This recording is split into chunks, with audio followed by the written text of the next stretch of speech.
Welcome to Creators Cafe. I'm your host, Jessica Payne. I'm a performer, performance coach, and multi-hyphenate creator.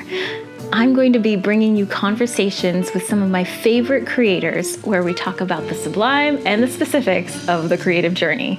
So grab a drink, get cozy. Let's go. Bri Oglu is a singer-songwriter and actor based in LA.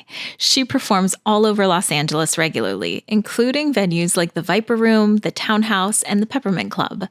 Bri's original music and covers have hundreds of thousands of streams.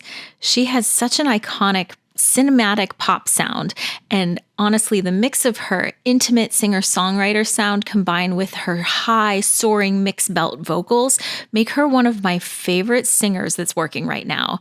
And her cover of Dream On might be my favorite cover ever. It just gives me chills. Seeing her perform live is incredible, and she is so charming and so interesting. Please enjoy my conversation with Bri Oglu. All right. Bri Oglu, welcome to Creators Cafe. Thank you for having me. Cheers. Oh my gosh. So, fitting we met in a cafe. What are you drinking? I am drinking an iced almond latte. Yes. Even though it's the afternoon. Mine is half calf and a nod to the fact that it's the afternoon, but I think just a nod. That's smart. You'll be sleeping this evening and I will not be. That's all right. We'll have a great talk. Yeah. These are from Verve, so that's the cafe of the day. Nice. Yeah. I've only been there a couple times, but it's delicious. Good stuff. Yeah. Yeah. What's your favorite, actually, since you know cafes around here? Do you have any faves? My faves. Well, obviously I have to, shout out Blackwood because I go there every day. Yes. So Blackwood on Santa Monica and Miho. I love the staff and the coffee and just such a good vibe. And I know the ownership well, and they're very cool too. And the manager Ian and everyone there is just, they're good friends. So I do love that spot. And where else? There's a place on Sunset in Las Palmas. Maybe it's Javista, or maybe not. I don't know. They have a really good mushroom latte that I love. Yeah. Okay. I haven't been there yet. That's new. I know exactly where that is. I haven't tried it yet. That's next on my list. I might be getting it wrong because it's not new. Oh. It's a shop that's been there for a while, so maybe it's me. That's fine. I'll check it out. No, but just walk around that general area and you'll find a shop. I love it. Nice. So, how do you think of yourself as an artist? I think when I was young, I kind of always knew that I wanted to be a singer and identified that way. Mm-hmm. And then I had sort of a really unique experience. I went to college. I was doing an acting program because at that time, the musical theater programs incorporated a style of music that I appreciate, but wasn't necessarily my niche. Mm-hmm. I like musical theater. I love Idina Menzel. She definitely was a huge inspiration of mine. Yeah. But I really loved more contemporary music, and there wasn't quite a major that had both acting and almost like I was a bit more into like nuanced film acting as well as contemporary music. So I majored in acting, and then I took vocal lessons. And goodness, what is my point? That's totally fine. So you're at Illinois Wesleyan, right? Yes. So you kind of created your own major that does what you wanted it to do. Yes. So I studied abroad, but I did so in LA. So by that I sort of rigged my degree to be able to intern at film schools and that kind of thing, because it was a theater school. And it was an acting major, but they didn't have much as far as on-camera technique or anything like that, or even any kind of film training. Yeah. And so I came out here. I very quickly got into sort of the music scene and met some of the best musicians in the industry. And I was so intimidated as a 19-year-old with these musicians that were well into their 30s at the time and on major tours. And I was just like, okay, cool. So singing's out of the question because I will never be that good. I was a kid. Yeah. And so I really leaned into acting. So I came out here, I did some commercials and indie films and that kind of thing, and then booked more as a singer, actually. So ended up kind of full circle, and, I think there's something to be said for whatever you believe in, like the universe or, your path or God, it kind of steering you in the direction that you're meant to be in. Mm-hmm. And so I was like, okay, so music was meant for me. That was just fear, and I was able to sort of find my way back to that. Wow, that's beautiful, coming back to that. So, yeah, I know it's interesting because I was a music major and then tried to kind of make my own major because I found very similar things. I kind of came from a classical background, but that wasn't what I was really passionate about. Yeah. And so there was no film, there was no kind of contemporary musical theater. And they basically were like, no, you're an opera singer and a musician. And so I had to leave the music department to get singing lessons in the styles that I wanted to. Yeah. And it's so interesting that like that took me down the path of like really acting and getting my MFA in acting, but then had great singing lessons in my MFA in acting. And so like, it's so weird that you like find your way, but there's not a lot of programs that like support what people in the industry actually are responding to and wanting is so crazy to me. Yeah, I often feel, while there is a place for education, and I think that it caters to a certain personality type very, very well, for me, it actually, dare I say this, was kind of a hindrance because I think that it was a program that wasn't quite meant for me, so it ended up making me feel like maybe my talents weren't as valued as they could be, just because in retrospect, I realized I was just in the wrong program.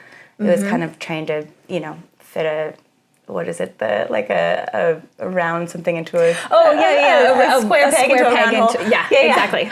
And so, see, what's really interesting about that sentence, the fitting a square peg into a round hole, like it doesn't work, right? Yeah, because the corners are there. Yes. I always feel like I'm a round peg trying to fit into a square hole, where I'm like, oh, I mean, I fit, but it's not the right fit. Yeah, but there's a better fit. But there's a better fit. Yeah. And it sounds like that was really similar to you. Yes, I remember sort of in acting school in particular, I would, do a monologue, say, and I'd get the note that I'm too cinematic. And I'd be like, thank you.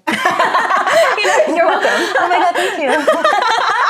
And they were like, well, no, like you're boring on stage. They're like, if the camera was right here in your face, you'd be very interesting, but you're playing to the back of the house. And I was like, but I don't want to be. And that's when I sort of realized, like, I'm not in the right program here. And that's amazing. I think they understood that and they got it. And so when I was like, I'm going to study abroad in LA, they were like, okay. It was cool. I was still able to graduate, even though I didn't do many of the classes that were part of their traditional degree track. I kind of pieced together my own situation. That's so funny. I always got the note, like, you're too subtle. Everything's working. It's just too subtle for the stage, because it was like it's asking for something bigger for a long time. So. It's exaggerated movements and sort of emotions, and you have to kind of do your best to be grounded in a very demonstrative setting. And there's something about it, for me personally, that loses authenticity. There are some actors who do it very, very well. Yeah. I don't consider myself one of them. I think that I shine in more like bringing myself in a very nuanced sense to a character or a role. And it just lends itself better, I think, to TV and film.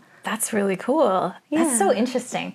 And like, I think everybody has their kind of emotional set point, but also kind of size set point of like how loud they are and how big they are and how demonstrative they are. And some people are just like sized up and like belong on a 2,000 seat stage. For sure. And, I've played those kind of houses, but it feels like I have to add something. Whereas in a smaller, more intimate setting, like it feels like it can just come out naturally. So it's interesting you're having like similar kind of journey there. Yeah, I think we have a similar, more like calm vibe about us. Yeah. I think those people that kind of like the MT majors, where they would walk in the room and be like, I'm here. Like, it's like, yes, you deserve and need to be on a stage. Like, if anything, maybe on camera you might be like too much, Oh, like, that's so funny. But I almost feel like know the person natural temperament has a lot to do with how that translates, It's so funny because like I love dearly and have a lot of friends that would walk in a room and be like, announce I'm here, exactly. Yes. But that's not how they we belong roll. on Broadway. Yes, I love it. Which is amazing.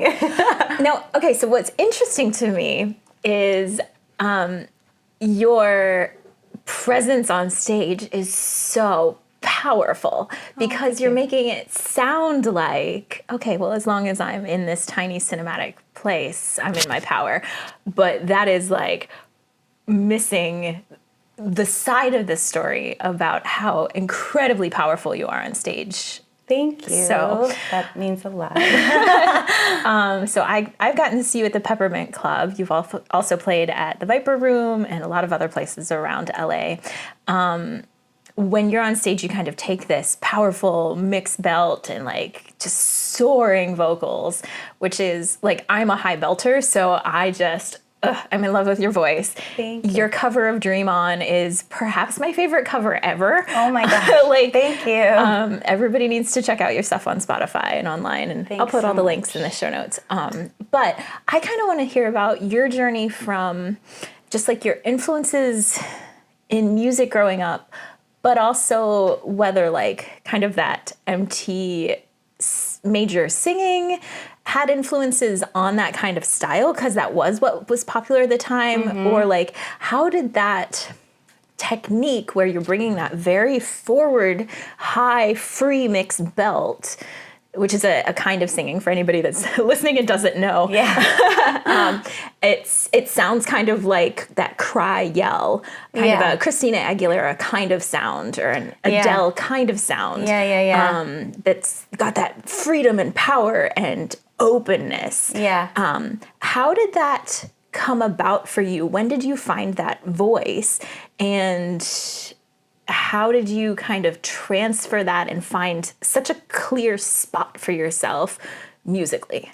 That's a huge question. Pick off any of the pieces that you want to start with. Sure. Yeah. I think I had sort of a unique upbringing. I had this sort of juxtaposition of my mom and dad who, met in college and had a whoopsie, and here I am. And they were so different. And so, with my birth mom, sort of my roots there were commercial country, some classic rock and pop, and then my dad was like a jazz radio DJ in college, so I was kind of influenced by that. He loves prog rock and also like 80s classic rock as well. And then I came to LA, and LA at the time when I was in LA, and even now, it's a very R&B jazz fusion sort of vibe. And then I was in theater programs, so I was listening to musical theater, and admittedly, I have so much appreciation and respect for musical theater, but there are only, I would say, a few shows that really, like, vocally, I was like, were very, very moving for me personally. I tend to gravitate more towards like a textured sort of like unique sound, like a storyteller voice, as opposed to a more like a legit sound just as a personal preference. So I think for me, it was kind of taking all of these little people and pieces that I, sang songs that really moved me. And I think it just sort of inherently shapes who you are. And I, without going into too much detail, I had a bit of a rough upbringing for a time. And I think that caused some mental health stuff that I didn't quite know how to vent. And I think that music and singing was a huge way to do that. And so I think that's kind of where the belt came from. It's very so powerful, cathartic, and visceral, and emotive. And I think it was, in a way, like my body's way to kind of get some of that stuff out in a sort of medium that I was naturally gifted at. And so kind of putting all of those pieces together, I sort of found this like rock, pop, jazz fusion, but with legit technique, because I had the training from my musical theater background. So it's, I like to think it's a unique blend. I, not to knock any artist today, but I do listen to a lot of music, and it sounds a bit homogenized to me, like similar to other music I've heard. And I aim to find a balance between something that's palatable to a wide demographic, but also my own. And so I'm really grateful that I didn't have such a traditional or kind of on-the-nose upbringing, because I think it sort of contributed to a unique sound that I love and I'm proud of. Yeah, and it is, I like that there's a lot of variety within your music, but it also sounds very much like you. And I don't think a lot of artists have such an iconic sound, which I really appreciate.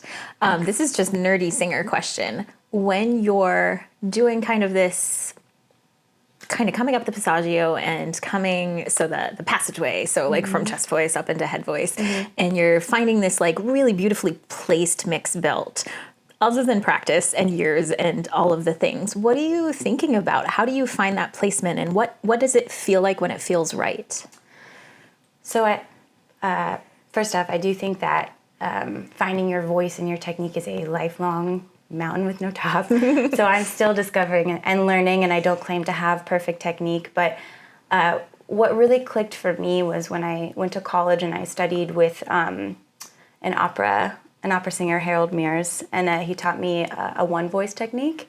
So it was less focused on sort of the different registers and more focused on connecting sort of in simplest of terms, like literally sirening your voice up without any breaks. And I think that doing that and working on placement helped me get into that mixed belt place, which when you don't overthink it, it's something that we do when we speak, when we yell. It's, singing. It is very natural. Yeah, singing and speaking and yelling are kind of all the same thing. So I think sort of learning that technique really personally helped me and accommodated the styles I wanted to be singing, because I loved rock and like some belty musical theater and pop, and a lot of it was, has a lot of diva moments, and I think I very naturally, with the sort of textures in my voice, can do the more subtle stuff that I think is conducive to storytelling. But then like for the emotive stuff, I really wanted to like lock into something that felt good, and that was the mixed belt through the one voice technique that I learned in college. Great. And what I like about that is your style has been described as cinematic vocally, and I agree, because it's kind of got that intimacy in the intimate moments, in the singer, in the storytelling part, in the singer-songwriter part, but then you in the same song get kind of the epic diva moments, and I think that's what makes it feel very iconic to me, is that you somehow are able to incorporate both. Thank you. In one voice, so it's working. Thank you. I've given that thought, because I do love very subtle artists like Billie Eilish, for instance. I love her vocal performances. I think she's extremely emotive. I think she's very gifted. But then I also, love Whitney Houston and all of my, and Idina Menzel's and all of my belters as well. And so I think sort of because of that sort of like a broad upbringing that I spoke of, and even the dichotomy of like my mom versus dad's family, even the way that we lived, I sometimes feel like there's quite a duality to me. And so, our voice is so representative of who we are. And I think that that's why I have such a kind of nuanced, almost like a sensual side, and then, or storyteller, sensual storyteller. And then, that sort of aspect. And then also this like soulful, pained belting. And I think it comes from maybe some stuff in childhood when I felt like I was, being two different people for a while. It's so interesting how our past shape who we are as artists and musicians in particular. But we can only be grateful, I think, for our experiences, because they give us such a unique sound that is unlike anyone else. And I think a lot of times artists will try to emulate something that's already been done. But I think that's the wrong way to think about it, because when people made it, it was because they had done something that had never been done before. And so I think it's cool to just stand in who you are and just have faith it's going to work. Just keep going and really value what you uniquely bring, because it quite literally is something that no one else can, and that's the only thing that you are guaranteed to be the best at, I love that. You seem to have, like, it's a cliche thing to say, but it feels like you have a really good head on your shoulders about your artistry. Where does that come from? Because I'm sure that is hard won. I'm sure that you've put a lot of thought into this, but you speak about your own craft with a lot of insight and a lot of confidence that feels, I'm sure it doesn't feel like that all the time, but it feels like you have earned that. What do you think helped get you there? Well, I think my parents were extremely good when I was young at building me up with words of affirmation. And I still respond to that today. I remember, when I was younger, my dad and my mom telling me how pretty and smart and talented I was, and seeming very genuinely impressed with what I could do vocally. And I cannot stress enough how that can shape someone. Like I feel like the difference between like my belief in my ability and friends I've had that had a bit more constructive or critical parents, it's a totally different situation. So I definitely have to give props to them for that, for just constantly Like I never felt like I needed a plan B. I never felt like they didn't believe in or supported what I wanted to do. And it's so invaluable. And I think that gave me a confidence. But within that, there were also some, harder times. And I think I sort of, in my mind, would disassociate a little bit and be like, it's not going to matter because one day, like, I'm going to be a star, and that as I got, as I got older, that evolved into me genuinely just loving and caring and being devoted to the craft because, you start, a lot of us, or I started being an artist, yes, because it was my calling, but also because, like, I wanted to be pretty on stage and, be a diva and be like all the women I looked up to. I remember feeling like they were my peers. Even when I was like 7 or 8, I remember like seeing Britney or Shania Twain and being like, oh, like one of me, I always had this sense that like that's who I wanted to be and who I was. They're your people. Yeah, like they were almost like my peers rather than people to look up to, which is hilarious in retrospect. But I love it. Yeah, does that answer your question? Yeah, absolutely. What scares you the most now, like artistically, or snakes? What are you afraid of, and how do you get past that now that you've kind of gone past the initial moments of kind of starting your career wide-eyed? Yeah, I think as artists, we tend to hit milestones a bit slower than maybe people in other industries, just for pragmatic reasons. Yeah. And so, there is always like this much fear inside me that, at one point, maybe I will have felt like I've done what I wanted to do in entertainment and kind of ready for the next chapter, but maybe we'll be in, an age range that it's not conducive to like maybe having kids or something like that. Because I don't feel like quitting anytime soon, and I don't see that in my future, but I also am not one to prioritize dating or building a family or any of the things that people are starting to do at my age now. So I sometimes fear that if I, eventually sort of feel like my piece has been said, not that will definitely happen. I could be like Tony Bennett and, till the very end, Absolutely. and that's the goal. But you never know where life takes you, and I could have felt like I left my mark and it was just my time to step back and as a sort of like maybe spiritual or respect for the industry or something, whatever it might be. If for whatever reason I decide to take a step back, like I guess maybe there's a little bit of fear of being maybe lonely. Yeah. And maybe not having like an immediate family circle. And I'm so blessed. I have a great family and I have great friends, especially in LA. I have such a strong community here that I'm, very lucky to have. But what if they all get married and have kids and then I'm just like the weird aunt at the like Thanksgiving table? You know what I mean? Or, I don't know. I'm okay with being like the hot aunt. I think my siblings will for sure have kids before me. So be the hot aunt for a while. Nice. Maybe indefinitely. My youngest brother has 3 kids with one on the way. And so he's just... You're the hot aunt. Hi, Sam. Yeah. He's taken care of all of that for us. And so Sam and Vale, thank you. So your parents are off your, off your back. Yeah. So. Mine are not. I am the oldest. Yes. And I've already told them, like, listen, like, you're going to get grandkids from Hannah and Aren, the younger kids, way before me. Yep. Like, it doesn't matter that she's 8 years younger than me. She's still going to have kids before me. Yep. Yeah. That's what happened with us. So yeah, it's fun being the aunt. It's fine. You're gonna be fine. But yeah, no, I know it is such a different life path, especially whenever you have friends who are not in the industry who are having such a different experience as you. Just like holding your own and knowing that you're making all the right choices for you, but that does mean that you're on such a different path. Yeah, it can be tough tough on the ego and the soul a little bit when, someone maybe outside of the industry that would measure success and fame or something that is... But what do I know you from? Yeah, like the top, not even 1%, the top 0.1%.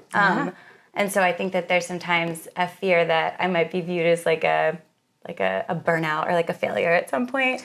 But I also understand that those are just not helpful and inaccurate thoughts. They just, maybe at like 3 a.m. when I've had way too much of this. Like tonight, I will probably call you and be like, am I a failure? I'm like, no, that's why I asked you here, is because it has nothing to do with the outside response. It's about what you're putting out, and I respect what you're putting out, and I'm inspired by it. Thank you.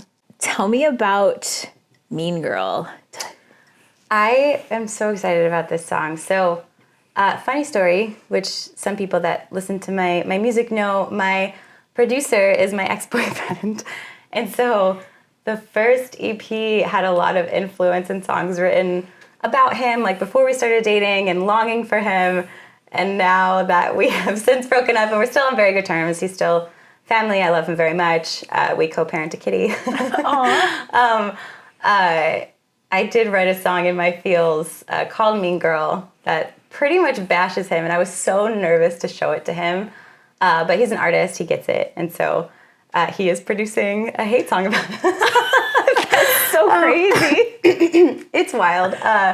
And it's very Stevie Nicks, Lindsey Buckingham kind of vibes, but not that I would compare myself to them, but the dynamic is, there's some animosity there that I like to get out musically. And then, he's my favorite producer. We have the best musical synergy in that sense that I've ever experienced. So, we didn't work as romantic interests, but we work very well professionally and as friends and co-parents. And so, co-parents to a cat. Yeah.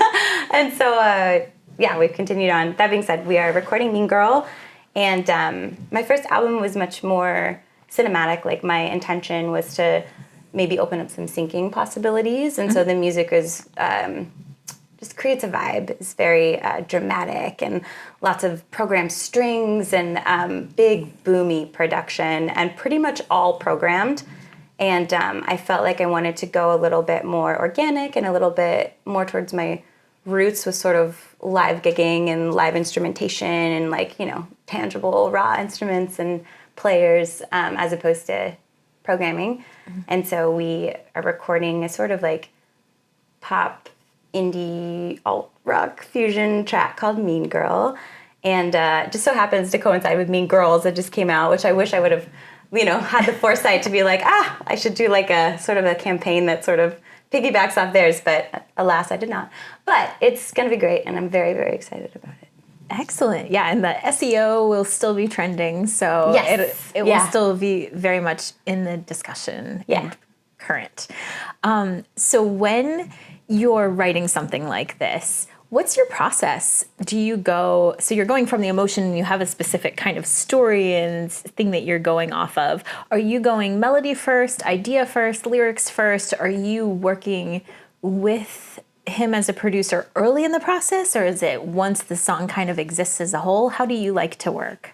And it could be this particular song or just generally like how you generally like to do that. Yeah, so when I write on my own, it's usually on keys, and I like to come up with lyrics, melody, and chords kind of simultaneously, or at least the lyrics and melody simultaneously, because I often find that if I have a melody and chords planned, trying to fit words into it later feels a little too contrived, and then the lyrics sort of suffer. And I despite how some songwriters feel, I think lyrics are very important. My theater background kind of informs that. I think that songs are stories, and I think words are powerful. How we articulate things is my biggest way of how I communicate and connect with people is through articulating and speaking one-on-one. And so I think when I write lyrics, I like them to be very intentional. And so for me, I think that it has to be like lyric and melody simultaneously.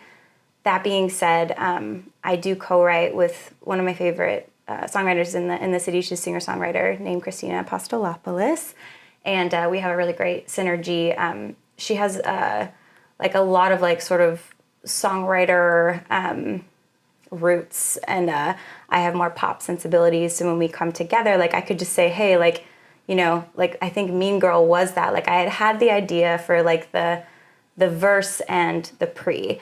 And then I was like, I think the point of this song is like, I'm a mean girl now. You know, like you have changed me. And she was like, oh, mean girl, like that's perfect. And then she like, you know, put some things together, like wrote a hook, and it just all came together. And it's got really cool sort of on the nose, dramatic pop elements that I brought, I think, and storytelling. And it's a very honest, brutal place. The lyrics are rough, but honest. And then she sort of brought in some of those more songwriting elements that instilled a little bit more depth into it. So it's just a really great fusion. And then Will, my producer, we also write very well together too. He's one of those people that's just kind of good at everything in music. He can write. He's a fantastic singer. He's an artist himself. He produces. He, I think, went to school on a bass scholarship, but now accompanies me on keys, on duo gigs when I get thrown work. Like he's just one of those people, like doesn't play guitar, but yet learned the Dream On, solo, picked up a guitar and tracked it in 30 minutes because we didn't have a guitarist at the time. So, he's just one of those beautiful freaks of nature. So he's a great person to write with as well because he has so many just natural gifts and tools at his disposal. Wow. Where are you in the process with Mean Girl? So we've tracked all of the live instrumentation, and then the next step will be doing vocals, which I want to really take my time with. Unfortunately, vocals are pretty, as you know, it's dependent on how much sleep you got, and that's dependent on how much caffeine you had the day before, and how much you hydrated, and how stressed out you are, and all of the things. So I try not to schedule vocals too far out because I psych myself out. And so it's more like when I feel like I'm having a good vocal day, we'll try it because we have a mic, and maybe it's only 99% as good as what we could get in professional studio, but my vocals are better. So excuse me. So I'll take that sacrifice. And just kind of feel it out. It's like the one instrument that is very contingent upon the vessel and how that they're feeling, and thriving or not thriving, and how their health is happening, and all the things. Absolutely. And what you've done recently. Exactly. Yeah. So when you lay down the tracks, are you doing that? I know you have done some of it in a studio. Are you doing it kind of at home right now and then just mastering it later? Are you doing some of it in the studio, some of it at home? What's that process look for you? So we do have a great studio setup with some really professional gear. So for the program sounds, like the pop elements, we'll do that in-house. And then for any instrumental tracking, we'll do that in a studio, just because it's very, very loud. So if you live in any kind of home that shares walls, there's no way you could get away with it. And B, it requires a lot of, just a lot more equipment and gear, and, an engineer that really specializes in that. So we track instruments in the studio, and then we'll track usually vocals at this point we'll do in-house, because as I stated, they are so contingent upon just like how I'm feeling day to day, and it's very hard to schedule studio time around that. But we did, for Dream On, actually, we did record the vocals at Sunset Sound on Sunset. So that was, that was a really cool experience. My parents came, and it's my dad's favorite song, and I didn't tell him what song we were doing. So he heard it for the first time in the other room, and because I didn't want to tell him. And then he was like, "You're doing Dream On?" He was so excited, and he was there, and it was a really cool reveal and moment for me. And my little brother was there, who also sings and wants to be a performer. So I had a videographer take some video, and I just like look back and see, I don't know, something about like him watching, and I felt so proud. Like he looked moved, and I, like, when I watched that, I cry. Just like, wow, like, I'm doing something important, and I think that that's why we live, right? Yeah. And I got to meet your dad briefly at one of your gigs, and he was just radiantly proud. It was so fantastic. Yeah, I don't think I could have a more supportive, proud, just like down dad. I'm lucky, and my mom as well. They're both extremely supportive and just excited for my journey. They're never like, well, why don't you maybe try something? Like, never. I feel like the day I'm like, I decided to go to med school, they'll be like, like, Are you okay? You know? Wow. Okay, great. They're all in on you. Yeah, for Oh, sure. I love that. So along with, you've talked about kind of your parents being influences and the musicians who were influences, has there been anything else that comes to mind? Is there other like art that you really are moved by, or people? You talked about a professor, your opera professor. Is there anybody that comes to mind, or any kind of style or genre or anything that really moves you and influences you? Yeah, so my nene is grandma in Turkish, my dad's mom, I try not to cry, she passed about 2 years ago from dementia, and she was a musician and a singer and a music teacher for, I think, 30, 40 years, and the best way I can describe her is she's like a Mrs. Frizzle, but with instruments instead of science. Like, I would, my little brother had her TA as his music teacher, and, she was a legend. Like, every child loved her, and she was just the closest thing to, like, a perfect human that I had ever met. Like, she was just so supportive of women, only built people up, never got jealous, never did anything to hinder anyone's progress, like, just supportive, fun, like, she'd hula hoop in the living room with me, and we'd have, sleepovers on the deck under the stars, and like just that kind of person. And well, I took a few, piano lessons from her, and would sing with her. We had very different voices. She was a lyrical soprano, and I have a very low female voice. Mm-hmm. And so maybe not so directly in music, but I think the genetic component for sure partially came from her, and then also just she was such an inspirational, like, flawless human being. Like, I just, my absolute favorite person, and I think that she really inspired me in a lot of ways to be the woman I am and also the artist that I am. I love that. I don't know if you know, I was Miss Frizzle on the national tour of... You were? Yeah, there was like a musical, gosh. And I was Miss Frizzle. I didn't know that. Yeah, for a year of my life. That's so what I did. Cool. And we had like Broadway producer and... Oh my God.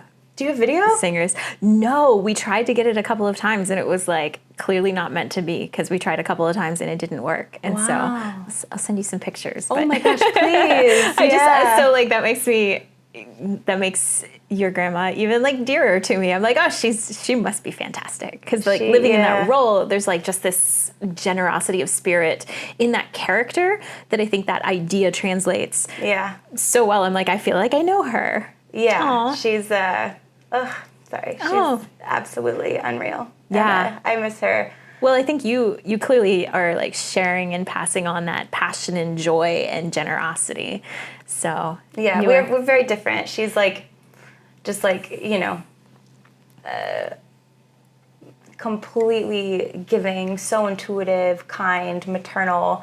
I'm a little more bratty. I'm a little more bratty, and I think, maybe if I have children and as I age, I'll sort of, age into sort of, or evolve into that sort of temperament. But I can't articulate how much I admire and miss her and love her. Oh, that's beautiful. Also, you're very generous, and you're very kind and warm, and... So you don't know me very well. The nickname amongst my friends is Bratty B, so... Well, I was going to say, you clearly need the other side to be able to write Mean Girl and live in it. Sure, so, you get to have both sides, but I think you have both sides, not just Bratty. Thank you, I appreciate that. Yeah. Something else I really admire about you, this is a big swing, is... you have such a strong visual aesthetic, which is cool because as musicians and live performers, a lot of times that's expected, but it's not something that people naturally do. And I think just like your style, your fashion, it reinforces what your voice sounds like and what your spirit of you as an artist feels like. And it's like, they say that like your clothes speak before you ever open your mouth. And I think that you present such a strong, bold sense of yourself visually. But what's cool is it's both, what you're wearing, but also your aesthetic in the, album covers and, what your backup singers are wearing and, things like that.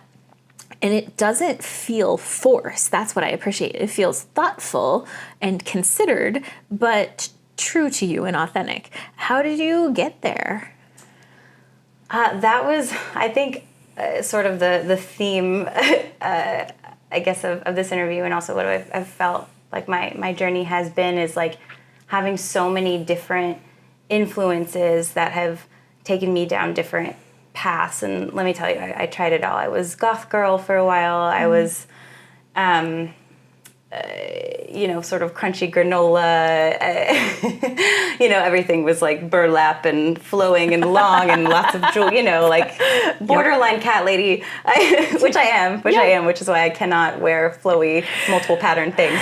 It's just I would love to not be single my whole life. The cat is going to stay, and I would also like a partner. Yeah, at some point, that'd be great. Just putting that out there.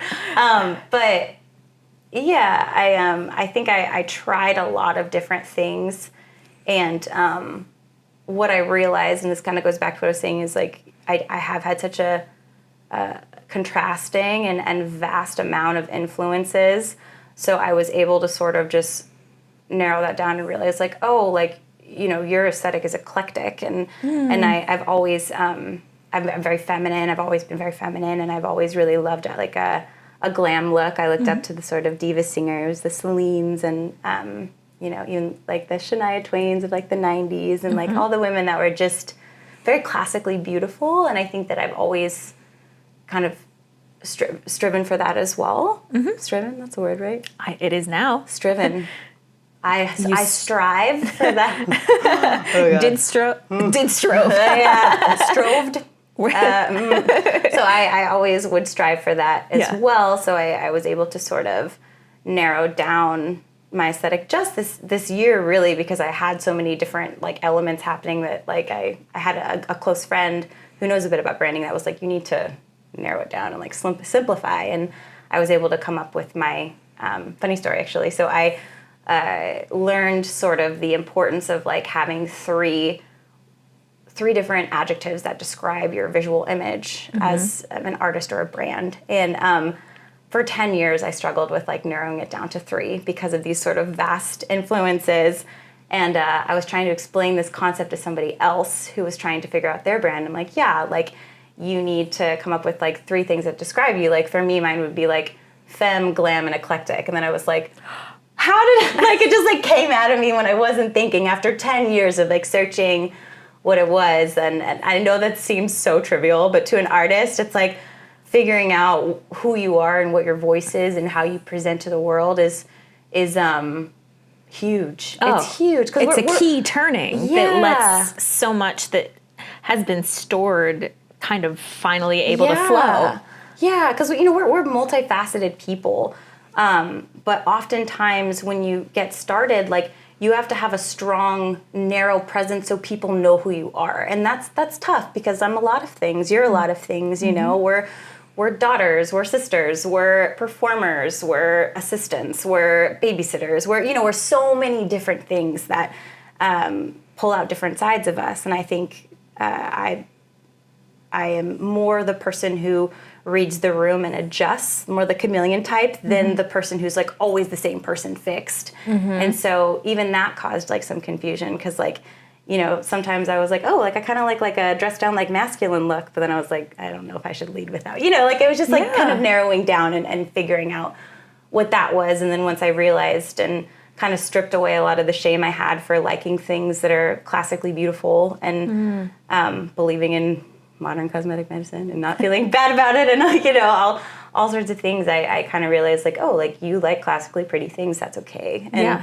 you also have a lot of influences, so you're eclectic. And then I'm just my shape and also just the way that I carry myself, I think is very feminine. So that was just something that I could contribute that felt the way I've been kind of since birth.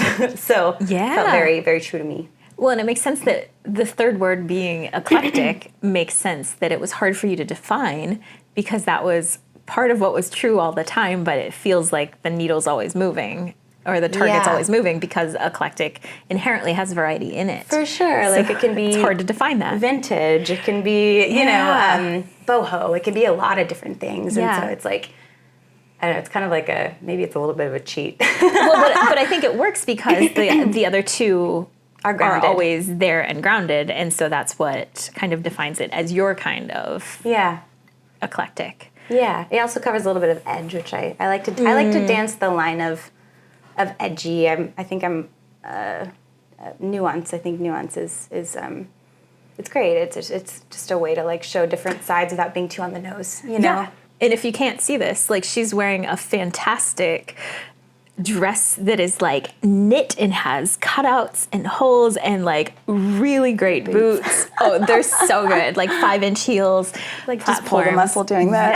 You're like, hello. And let me ouch. sit back because I didn't stretch at the gym today. So no, just fantastic style. So I think this is related for what you're thinking about for the Creators Challenge, yes? Yes. Okay, so what is your Creators Challenge for my audience?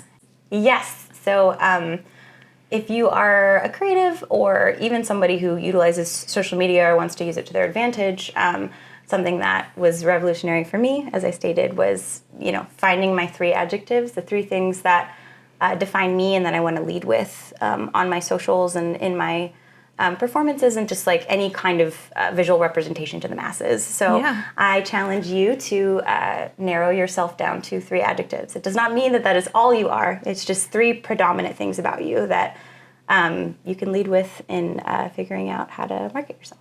Yeah, so you're finding your own authenticity and putting that at the forefront as opposed to having other people define you.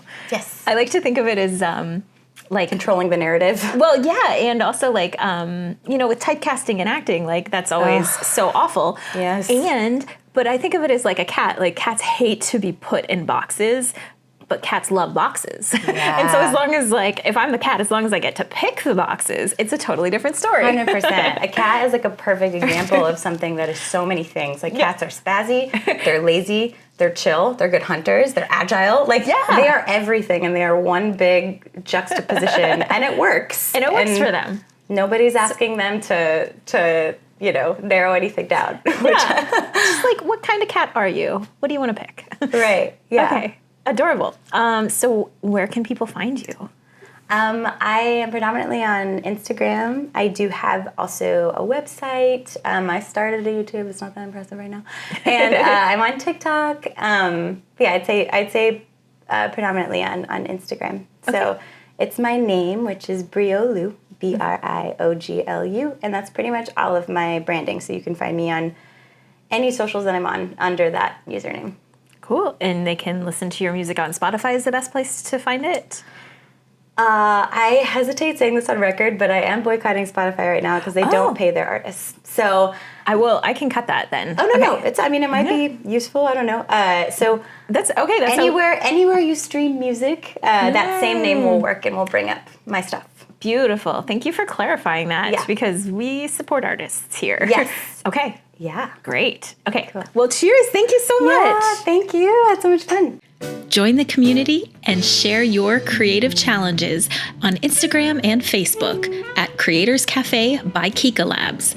And also check out my website, kikalabs.com, KIKALABS.com, to sign up for the mailing list so you always know when a new podcast is released, and to check out my coaching and digital courses to help you be a more confident and joyful creator.